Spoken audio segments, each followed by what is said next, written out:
This is Matt, and this will be a quick tutorial on how to use Bolt, the AI builder. So this will just be a very straightforward tutorial. If you've never used Bolt before, we're not going to sort of go into too much customization. I'm just going to show you the raw nuts and bolts of how to use it. So I have done a search for Bolt on Google. You can find it via bolt.new. I'll include the link in the video description, but if you want to find it that way, this is how you do it. So we're just starting from the very beginning here. So Bolt AI Builder, we click that, and just like that, we have this panel right here. So I am not sure if I'm actually logged in.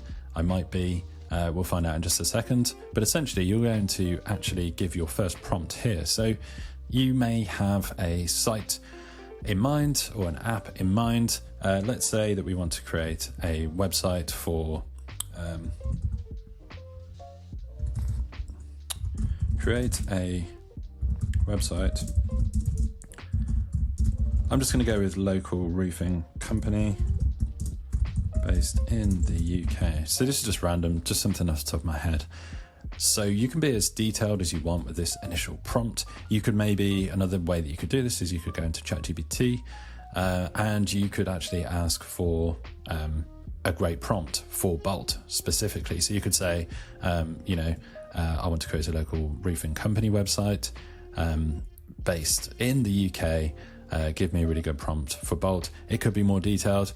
Maybe you just want to go in there and say, I want to do a database type website for finance books. You could go in there and ask for a specific prompt, and it will give you a really detailed prompt. It'll probably start saying, about style and colors and branding and so on and so forth. But this is a good initial prompt. We can clarify this later. We can iterate as we go. So by default, Sonnet 4.5 is selected. I just had the free plan here. I'm just showing you the free plan. I haven't got Opus and Haiku currently, so that's fine. Let's leave that with Sonnet 4.5. Now, this is super simple. This is a very straightforward tutorial. We're not trying to recreate any bridges here or anything like that. So we're just going to click on Build Now. Now you can just X out of that or click Not Now. So I'm actually signed in, as you can see here. You can see my little face is up there. The preview is starting to be built right now. Bolt is working its magic in the back end. So I'll just say when I click there, I was signed in. If you are not already signed in, you will need to just quickly create a free account. So you can do it via things like GitHub. You can sign in via Google. I think you can sign in via Apple as well.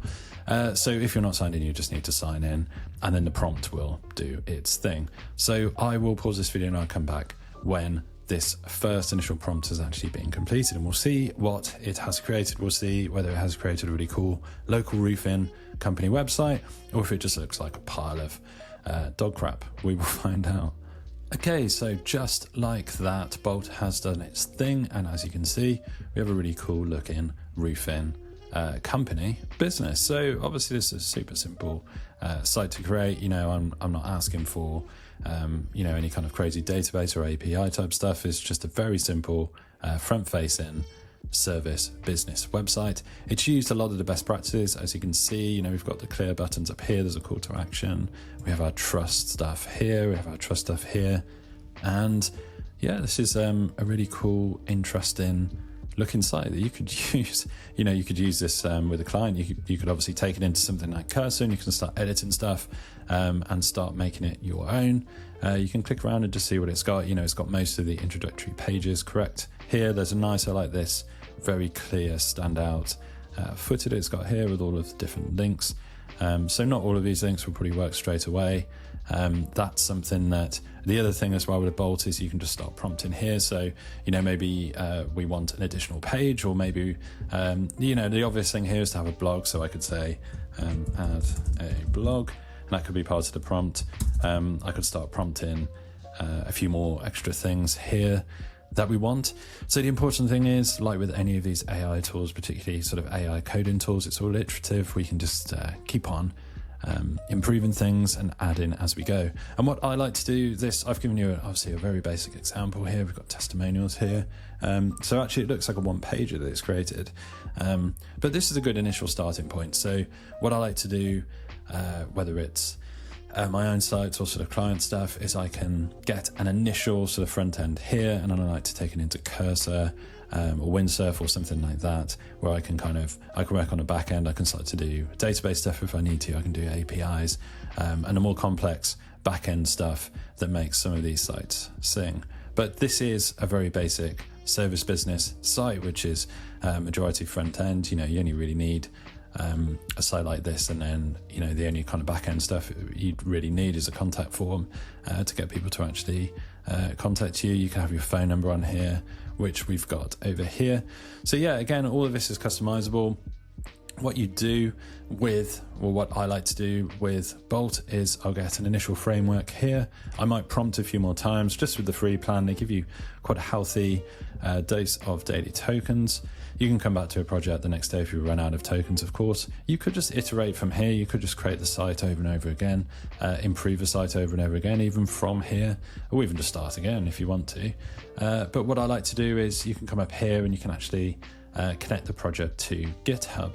And what you do here, as long as you've got a GitHub account, which again is free in the same way that Bolt is, you can actually send your project to GitHub, and then it's really easy to just download the zip file of the entire project, no matter how complex it is. All of the code is exposed. You can see the code here. And so this is just obviously very basic website code right here, but there's the preview again. So yeah, it's really easy to actually export to GitHub, and then you can download the code as a zip file folder even, and you will literally have all of the code. You can work on that in Cursor, Windsurf, wherever you want to work on it, VS Code, whatever you use. So I just thought I'd mention that, as that's kind of the next level with this kind of stuff. You do the little bit of front end here, then you export, and that's just how I get it into Cursor, because I mentioned earlier that I like to do my stuff in Cursor. So again, you can prompt a bit more, you can iterate here. Let's add a blog. So it's going to do its thing and work its magic. It's just thinking right now, but I think I've shown you enough here to give you a good sampling of Bolt. If you haven't already used Bolt, you can go to bolt.new. I have the link in the description just below this video. You can check it out, see what you think. It's free. You can create more than just roofing service websites on here. You can create just about anything, websites and app-wise, that you could think of. So hopefully you found this video on Bolt useful. If you have, drop this video a like and subscribe to the channel for more videos just like this.